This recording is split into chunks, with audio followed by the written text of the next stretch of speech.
What's good, YouTube? It's your boy DJ, and welcome back to another reaction video. And today we're gonna react to Dr. Insanity. Evil wives poisons husband and steal $37 million, boy. 37 M's, nigga? What the what? Alright. We finna see how this going. But without further ado, man, make sure y'all like and subscribe. I almost said comment. I'm used to it. But like I said, bro, yeah, come in at your own risk, my nigga. I don't care. Come in if you want to, my nigga.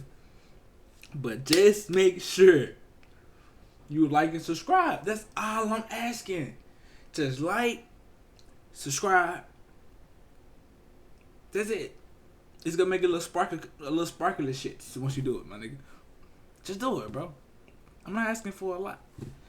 But shit, without further ado, man, we'll get straight to the video. Ain't wasting any time on, man. Let's get it. This afternoon, that's why we're moving. We're gonna pay all our bills off that we need to pay off, and then take a long vacation. Less than 24 hours from this footage, Ina Thea Kanoyer's husband, Steve Riley, was life-flighted to the hospital due to a sudden sickness that immobilized his body. Within an hour of being at the hospital, he would pass away. I thought everybody knew. I'm sorry. What the cop doesn't realize at this time is that Ina is a very good actor, and she knows far more about Steve's sickness than she leads on.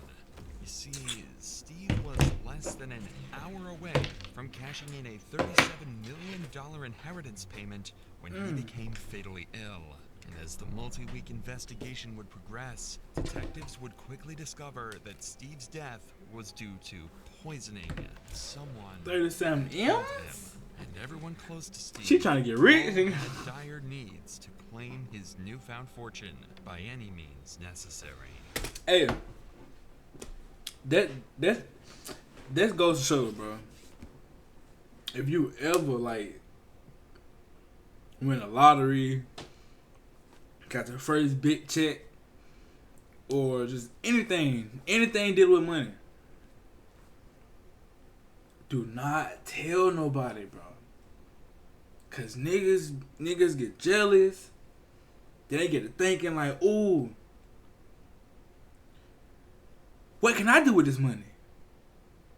You feel me? They get to thinking about plotting. They get to plotting on you. They get trying to knock you off or some shit, trying to rob you. Like you gotta watch who you tell, bro. Like you can't tell everybody all your business, my nigga. Like you gotta tell them you going right, then go left. You feel what I'm saying? Like you gotta have them guessing, bro. You can't let motherfuckers know that you got 30, bro. It was like 20-something million. Best thing you can do is get on a plane and don't look back. Exactly. Cause what the fuck, nigga? I wouldn't even told no man if I had 37 million, bro. I'm telling you, dude. I ain't saying shit. I ain't saying nothing. I'm just go. Come here, come on, Pete, man. My family, we out. You feel me? We out, nigga. That's it. Nigga, we ain't doing no explaining, no talking, none of that shit. That should be crazy, man. You can't tell everybody your business, bro. Situation with their drunken neighbor, but rather what Ina would tell police after her $37 million inheritance fund that she's just hours away from cashing in. Sorry. Thought it was Chad? Yeah. Who was Chad on? Trying to kick in everybody's door. Who was he on He her fight? busted to my light. Look at the garbage can. Who was he fighting with? My fiance.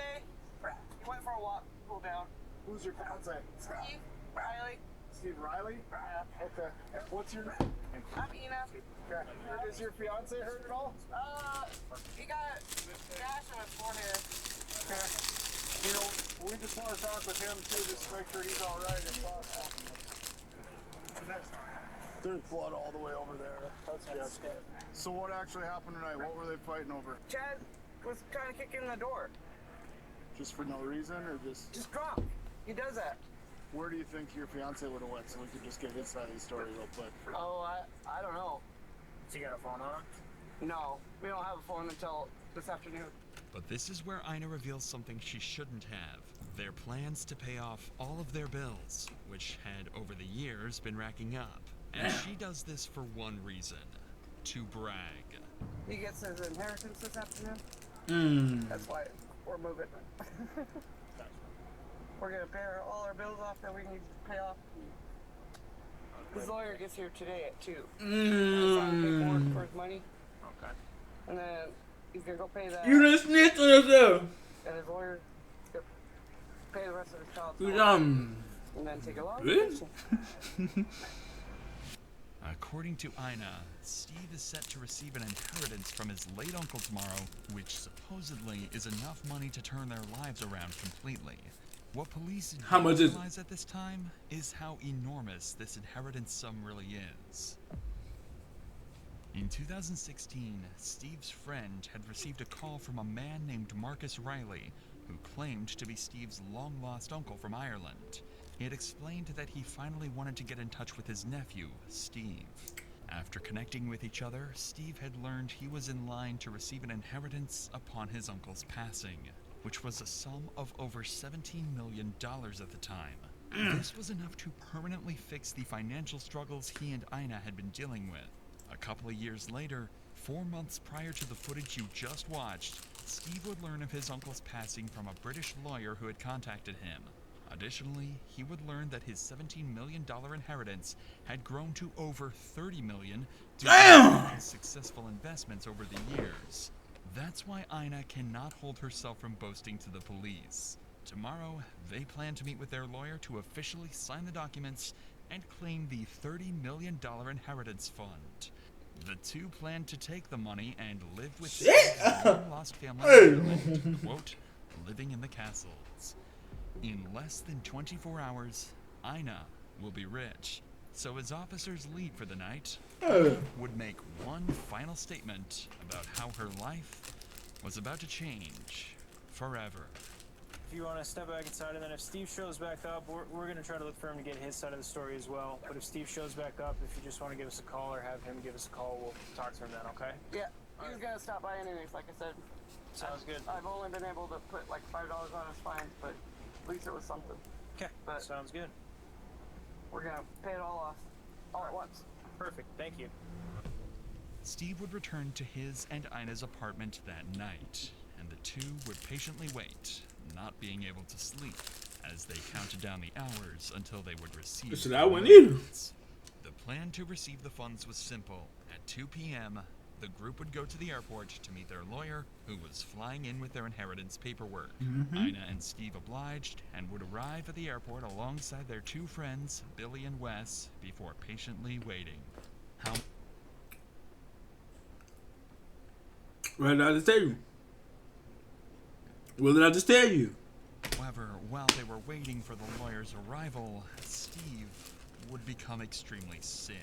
He would claim feeling drunk, even throwing up in the airport bathrooms. His heart rate was rapidly increasing, and his condition worsened to the point where Wes decided to take him home to help him treat his sickness. Ina would wait at the airport for the lawyer to arrive. However, he would never show up. And after a couple of hours with no lawyer, no money, and a sick fiancé, she would return home as well. Everyone believed that Steve had suffered from a heat stroke as a result of working on his truck for hours that morning. But Steve's symptoms were far more fatal than the heat strokes he had received in the past, even experiencing fatal signs of kidney failure throughout the night. And in the morning, Steve would become completely unresponsive, forcing Ina to call 911. 911. What? My husband's really sick. He got heat stroke yesterday, and now he's not waking up. And come on, wake up! What's the phone number you're calling from? I don't have a phone number. It's a phone that never got finished getting set up. Come on, babe.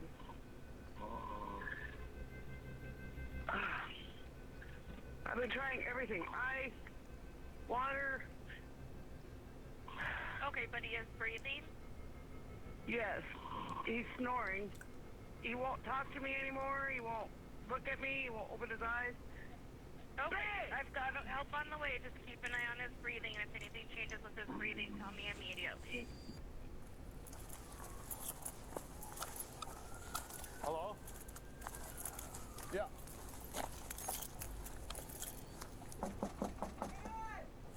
It's Officer Sullivan, Minot PD.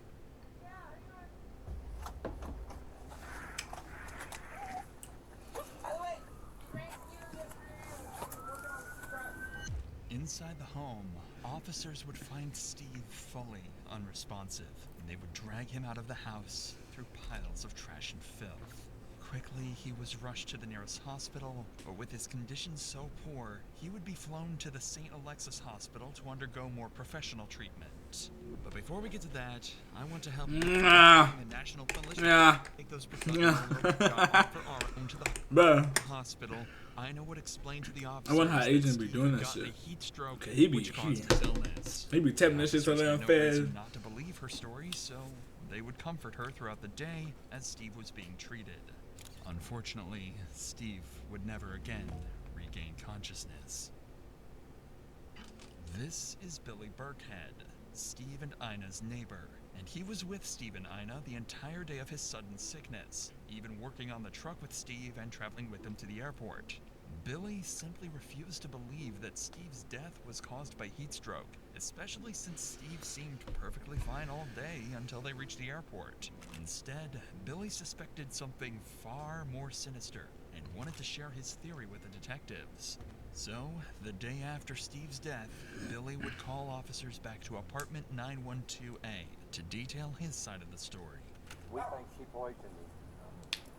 Oh, I'm almost sure she poisoned him. So what's your plan right now? We're making sure nothing goes. I take that back, man. Hey, he a real nigga. Hey. When's the son supposed to get here? He's dead. And he was poisoned. Billy's explanation for Steve's death is, well, they had to grow up together or something. They had to be close. Steve, then his symptoms would make sense. Cause that'd have been any other nigga he just met. He wouldn't give a fuck. He trying to get that money too. However, why would Ina want to poison her husband if they were about to live such a good life? Well, Billy seems to have the exact answer to that question. The other day, she threw all the stuff out in the yard. from his house? Yeah. And he come out and he was holding his head down. And then we're supposed to go up to the airport and meet this guy because he's supposed to get quite a bit of money. Come back, we had to help him out of the car, had to help him in the house. And everything was fine until he come home. And then the next morning, she's throwing all this stuff out. She was supposed to call the ambulance. She never called the ambulance. Billy thinks that Ina was secretly planning to split with Steve after the inheritance was received, even going so far as to throw his belongings out of the house after they returned from the airport. Even worse is that Ina lied about getting help for Steve after they returned from the airport, pretending to take him to get treated when in reality, they never left the house. Unfortunately, Ina overheard all of this talk and decided to give Billy a piece of her own mind. I'm taking off. I'm not worthy of my husband. Dead or alive. Hey, stay out here. Hey, stay out here. I need to take a picture. Picture what? Building. Here, with truck. Oh, you can sit on here. Steve collapsed yesterday. Went to the hospital. I found out he was poisoned. How'd you find that out? Doctor told me. I'm just telling you, son, don't ever stop after that. They're nasty people. They're nasty. Ina coincidentally seemed to put the blame on the neighbors, calling them evil people.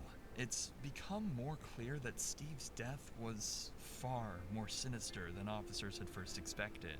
Officers now had a potential homicide case to investigate, but as they went to leave, one officer accidentally broke the news to Ina that her fiancé had passed away.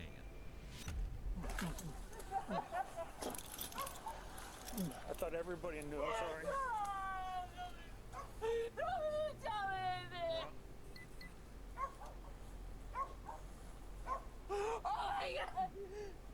guess his son is on his way here.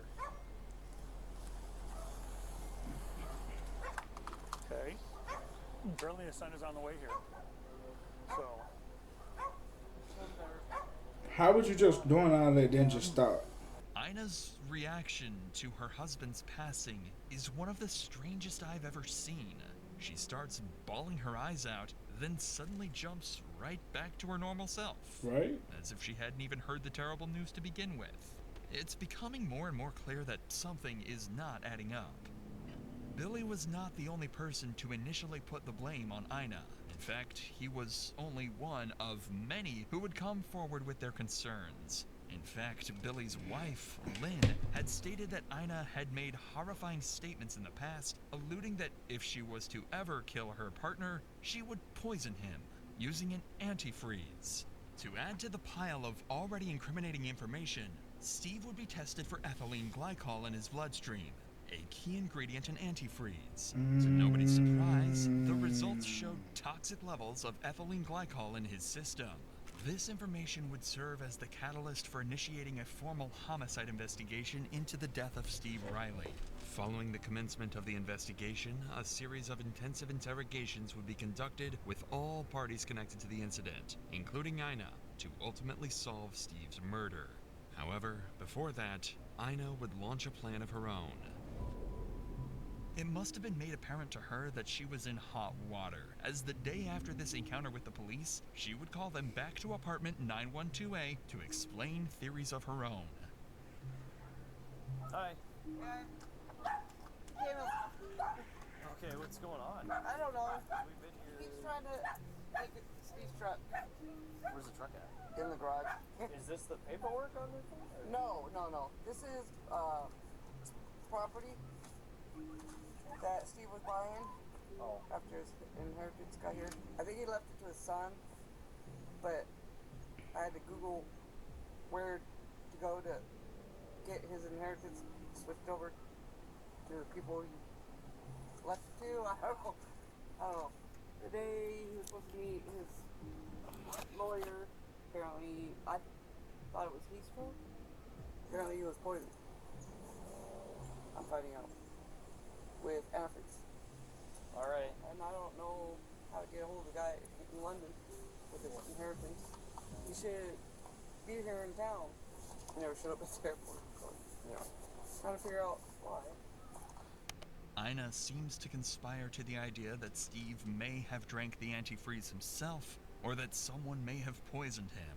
However, despite all the suspicion being thrown her way, she can only stay on track for minutes before going back on tangents about her inheritance fund. It was clear at this point that somebody had poisoned Steve. The idea of this being self-inflicted was unlikely, as Steve had a life-changing amount of money waiting for him, and would have had to drink the antifreeze just hours before going to claim the cash. Cause why the fuck would he do that? Clearly, Ina can be made out as the lead suspect due to the amount of fingers being pointed her way, but the other potential suspects should not be ruled out either. With this in mind, officers would bring their first suspect in for questioning, Rebecca. Rebecca was another neighbor of Ina and Steve's, who was very involved with the entire case so far, pitching her opinion to police whenever she could. Rebecca was brought in primarily to add to the pile of evidence to confront Ina with later, but as the interview would continue, strange red flags would arise from Rebecca's odd personality. You guys know my daughter. Kayla. Yeah, how's she doing? Yesterday, God works in mysterious ways. She was arrested, released. She said, this is, the demons that are in her, the spirits that follow her, was able to change her butt cheeks. So maybe they'll stop following her now, she said. Yeah, well, hopefully she gets the help she needs. I pray she does. Starting off a homicide interview explaining how demons left your daughter's butt is an interesting way of proving your innocence. But the detective isn't here to judge, rather, to get to the bottom of Steve's death. So he'll ignore these strange remarks. Might know something. I'm a nosy neighbor. That's good. I like it. Well, I know what cars belong, what cars don't, who lives in my neighborhood, who doesn't. Yeah. So yes. That's good. I bet Yeah, I'm trying to figure out what we can eat. Just because it sounds like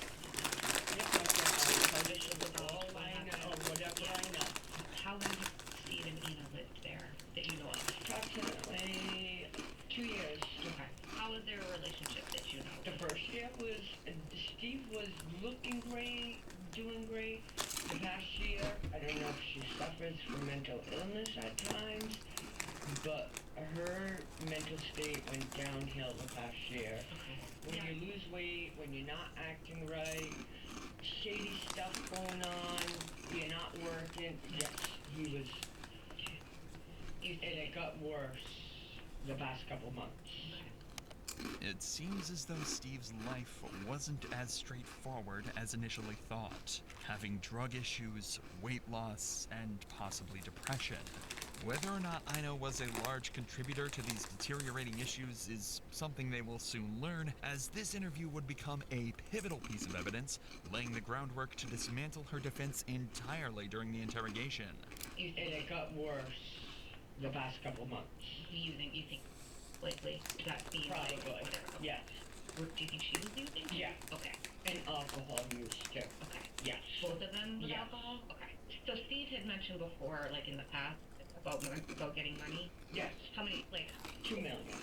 The amount Steve had planned to receive was something he kept very secret, often lying to people like Rebecca on how much he was actually getting. As we'll soon find out, this number was Smart guy. much larger than 2 million. You're a smart guy. I haven't told they had 2 mil. I told they had 10,000. You feel me? I'm getting 10,000, man. Oh, damn, I'm getting 32 million, baby. This statement from Rebecca would explain what Ina was talking about last time she spoke to police. Try to fuck with me, but no. I got 10 bands to your head, but hold on, I got 32 M's. It would have given her a strong incentive to do whatever it took to change the will back in her favor, possibly by any means necessary. Because it started 5 months and he told me, yeah, I got a will, I'm leaving everything to Ina if something happens. And then it seemed like 2 months after that, he's like, yeah, you get nothing. Because she's a bitch. Okay. So that's what they say. Yeah, that's how shit. yeah. Was he ever talking about leaving Ina? Yes. Okay. You know, I'm gonna get this money and leave her, get my own place, go back to California. Okay. I met her son last night. Oh, okay. Her son came? No, I'm sorry, his son. Steve's son. Yeah. Well, that's okay. He flew in. He came up to my apartment. But as he's leaving, she came up and knocked on my door. When he was up? Yeah, to get him. I think she was nervous. It was like she was pissed. He was up there. And then she's like, I just want to let you know I found the will papers. So she said in front of you that she found will papers? Yes. Yep. Ina clearly had become obsessed with the idea that she was about to live the life of her dreams with Steve's inheritance. But after rumors of Steve leaving her, it seems Ina became terrified that she might not receive the funds and would be stuck with her depressive living conditions. It's now become obvious how these events and Steve's strange death could be correlated to one another. However, as Rebecca had stated herself, she was a nosy neighbor, looking for any rumors or conspiracy theories to help solve the neighborhood drama. I've also cut out over 40 minutes of completely false information Rebecca gave to detectives, which certainly doesn't add to her authenticity. In order to further confirm the accuracy of these claims, 2 more reliable sources would be brought in the following day: Steve's son Ryan and Billy Burkhead. If anyone would be able to give proper insight into Steve's life, it would be these 2, as they were by far the closest people to Steve. We're assigned the case of your dad's passing. You're really the only next of kin that maybe had a relationship with your dad, it sounds like? Yeah. Okay. Did he ever talk to you about Ina when you guys talked in the last year? Yeah. He was talking about how he was getting a large sum of money, and he kind of just wanted to leave her because she didn't really have a job and was like leeching off of him. Did Steve ever talk about leaving Ina? All the time. Every day. She talked about poisoning Steve and me because we're always together, and she didn't like that.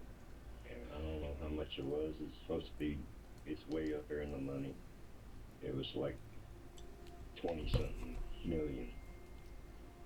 Best thing you can do is get on a plane and don't look back. Yeah. That's the best thing you can do. Almost every piece of information the detectives receive leads straight to Ina as the killer. It also makes sense why Ina hated Billy and Steve's son so much, as they knew far more information than she would have liked about the inheritance and her schemes to obtain it. These interviews wouldn't last long, as detectives got all the information they needed from the two, and could directly confront Ina with it.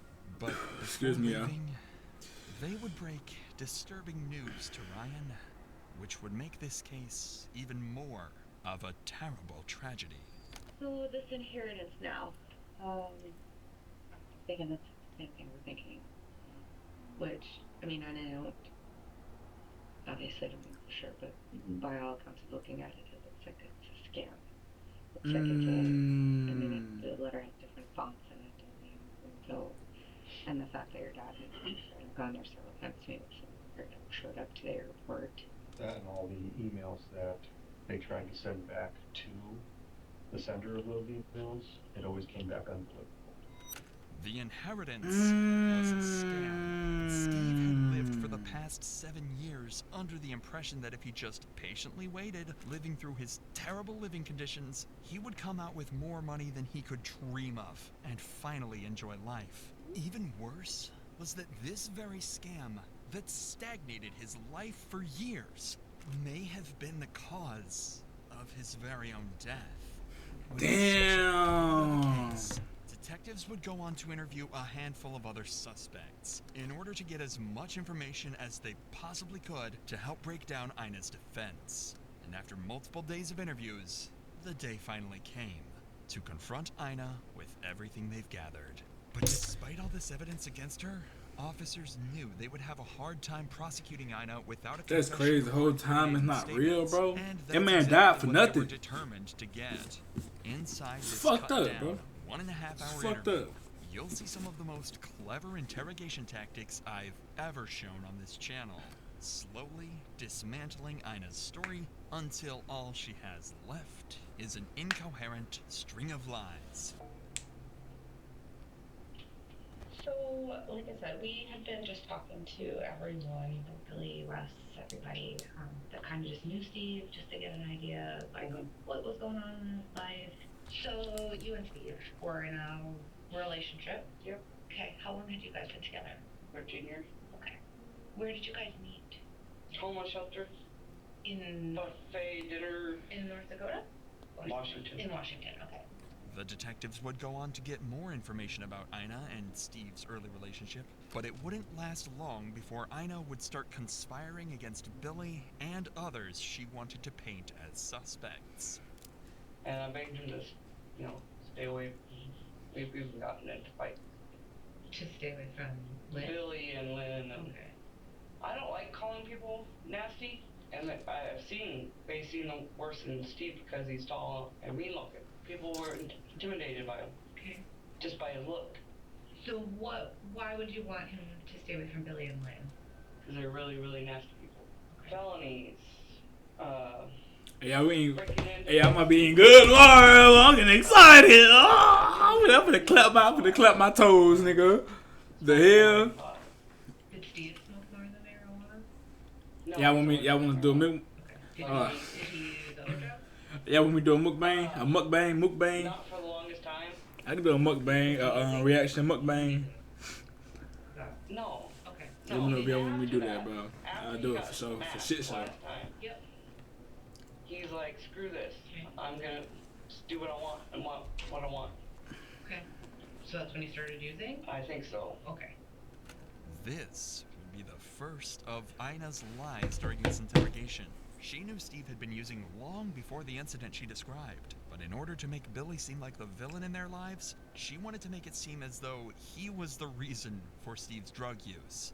Take note of Ina's body language while she clearly lies. She glances up and avoids eye contact, constantly fidgets and scratches her skin, and most notably, stutters and slurs on her speech as she tries to make up a story. Keep this in mind for the rest of the interrogation, and you'll be able to accurately point out when Ina isn't telling the truth. But now, the police would ask her perhaps the most intriguing question. What exactly did she plan to do with the inheritance money? So when did he find out about this inheritance? I want to say 3 months ago, 4 months ago. Okay. So what is the inheritance? I know you had shown that first day Lieutenant Dakin I came, you showed us kind of that letter that was on Steve's phone. Is that's the inheritance? That was the letter? Okay. And he was talking to an actual lawyer, I guess. Okay. From London. So this lawyer reached out to him and said he's... I guess. I don't even know how he found out about it. It just appeared. Yeah. And he was reading that the money wasn't cursed or whatever. Every single person that went for the Riley money over there, yeah. Even this 21-year-old, passed away. Clearly, Ina is running out of resources to take suspicion off herself, and the detectives won't take long before making her abundantly aware of how horrible of a liar she is. But for now, they'd like to get some more information on this inheritance, and if Ina would admit to trying to claim it all for herself. How much money? It ended up, it was supposed to be 17 million, 17,500,000. So, but with all the property sold off, it ended up being 37 million. So there was cash and then properties were sold. Yeah. So I gave all the information. Who was it supposed to be coming from? Who was the family member? Marcus something Riley. Was that a brother or uncle? That was an uncle. Okay. Did he live in Ireland? Okay. How did they get to? Is it starting to be that the lawyer is starting to give him like a time that he's coming to Minot? Yeah. That's pretty much when he kept saying, "I'm going to show up at this time," and Steve would ride down there, and he wasn't there. And then you get the email afterwards that he wasn't going to come until later and then later. Okay. The detectives would spend the next 25 minutes trying to understand Ina's timeline for the day they planned to receive the inheritance. Whenever she gave a time for when the group went to the airport, she would conveniently change that time entirely, just a few minutes later. But one detail would stay the same. Unlike her original claims to officers on the day of the murder, she would insist that Steve had never gone to the airport, but rather Wes had gone instead to represent Steve. This was confusing, but Ina's reason as to why Steve couldn't make it to the airport would make just as little sense. Because he was drinking beer all day, he was working in the garage, he was spray painting his truck, with the doors and the windows closed, barely drinking any water. So he consumed almost a case of beer in... Oh, he can drink more than that. Pay attention to Ina here. She's carefully crafting a story to deflect suspicion, but the detectives came prepared. I've seen him drink a couple cases. But on that day... Yeah, it was a case beer. From probably 6 or 7 in the morning until 2 in the afternoon, so 5 to 6 hours. Does that sound right? Probably. Okay. Did you drink anything else? Just a glass of water and his tea. I made iced tea because he begged for iced tea. Steve had no traces of alcohol in his system the day of his death, proven by a blood test and toxicology. So detectives know, clearly, Ina is lying through her teeth. So I just have a lot of concerns. You gotta think about shit like that, bro. Like, you told the paramedics when they were there. Got autopsies and more shit, bro. Like, that show a lot of shit. You feel me? Like, it show how the person died. So, like, if it been poisoned, if the person been strangled, strangled, and some more shit. That's not what you say on the video, okay? I want to see this video. Okay. Well, I'm not going to show you the body count. I'm just telling you that that's what's on there. There's reports that Wes came to the house that morning, and you said that Steve was at the walk-in clinic. He wasn't at the walk-in clinic. Steve didn't want to see Wes anymore. Okay, but Steve wasn't at the walk-in clinic. He was at the hospital. He wasn't at the hospital. He just left with the ambulance when Wes showed up there. That's not what's been reported to us. Wes was there prior to. Yeah, the timestamps prove that. I want a lawyer. Okay. Realizing she's running out of options to defend herself, and with the detectives closing in, Ina resorts to something surprisingly clever as a last-ditch effort, asking for a lawyer. Am I being arrested? Nope, you're not being arrested. We're just talking. So, but if you want a lawyer, we can stop talking right now. That's fine. But I'm telling you the God honest truth. I don't know what happened. I wasn't there. I wish I was there. I wish I was with him every second of the day that day. I wish I watched every single, but I'm not. I would be like, hold up, ma'am. I'm right here in front of you. You don't gotta scream. Fine, get up and switch cheese over there, nigga. I'm just playing, bro. Yeah, nah. See, I can't beat no detective, bro. I'm a YN detective, but I'm like, man, what? But you screaming at me? Tuh, nigga. Had finally realized her game was over. Man, I'm a what? Taser. Detectives scrambled for concrete evidence that she What wasn't Steve. you talking about? Ina would continue fighting for her innocence, making more deranged theories, such as Steve drinking the antifreeze out of shame that the lawyer was a fraud, or that she had too been poisoned just months prior. Unfortunately for her, police managed to file a search warrant on apartment 912A, finding multiple alarming items. An old Windex bottle without a cap, containing a bright green liquid suspected to be antifreeze, as well as a Coors Light bottle containing antifreeze, found in the garage Steve had been working in that morning. This exact Coors Light bottle was what Ina used to poison Steve with.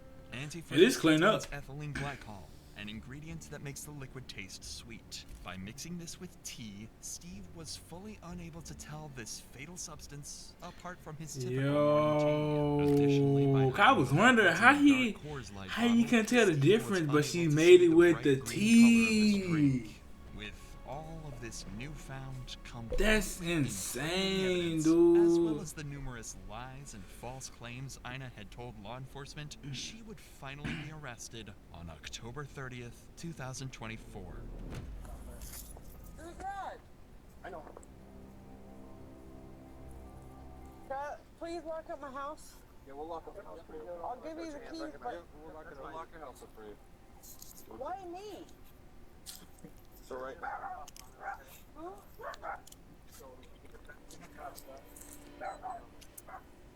Why me? Cause bitch, you did it. That's why you did it. I never dealt with you, so. Fuck. Never been arrested before like this. I've never done anything. I haven't done anything. It seems like I'm an easy scapegoat. You deny you. Because all I am is an easy scapegoat. That's all I've ever been. If I was gonna kill him, I would have killed him the day he lied to me and I found out he was doing drugs. This man grabbed your arms. Well, you just killed him because you thought you were gonna get $37 million. Yeah, I'm a pretty cool woman, not a... Nobody out here to watch the dogs? Just you? No friends or anything? Only one here. You have any friends at work that would take them? We just don't want them to die in there, alright? Why? How long are you holding me? We don't know. So we'll have our officers grab the dogs, we'll put a hold on them, alright? 6 months following Ina's arrest, she would sit down in the courtroom for one final time, accepting a plea deal for the murder of Steve Riley. It had been a matter of principle for Ina throughout this entire investigation, staying true to her word no matter how delusional it sounded. But in this courtroom, Ina was left with no choice but to finally confess. Ina Thea Knoyer was charged with murder, intentional, knowing, or with extreme indifference of an adult victim. She was sentenced to life in prison. Damn. Her first chance at probation will come in 2050. Damn! That bitch got the book. 2050. That bitch got the book, but they ain't play with her. Dave, they ain't play with her, boy. Well, shit, that'll be it for this video, man. Make sure y'all like and subscribe, bro. see you on the next one. Peace.